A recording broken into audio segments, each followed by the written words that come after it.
திரு ஆனைக்கா, திருவானைக்காவல். திரு ஆனைக்கா பஞ்சபூதங்களில் இரண்டாவதாக வருகின்ற திருத்தலம்.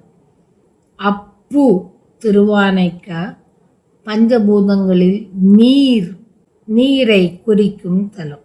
வெள்ளை யானை வழிபட்ட தலம் ஆதலால் ஆனைக்கா எனப்படுகிறது. பஞ்சபூதங்களுள் அப்பு நீர் தலம். இது திருச்சிராப்பள்ளிக்கு 2½ கல் தொலைவில் உள்ளது. இதனை ஜம்புகேஸ்வரம் எனவும் அழைப்பர். ஜம்பு என்றால் நாவல். வெள்ளை நாவல் மரத்தடியில் இறைவர் வீற்றிருக்கின்றார். ஸ்தல விருட்சம் வெண்ணாவல் மரம். கச்சியப்பர் இதற்கு தலபுராணம் பாடியுள்ளார்.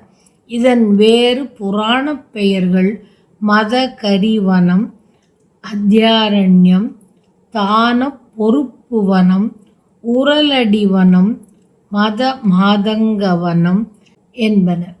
திருஞான சம்பந்தர், திருநாவுக்கரசர், சுந்தரமூர்த்தி சுவாமிகள் இத்தலத்திற்கு தேவாரம் பாடியுள்ளனர்.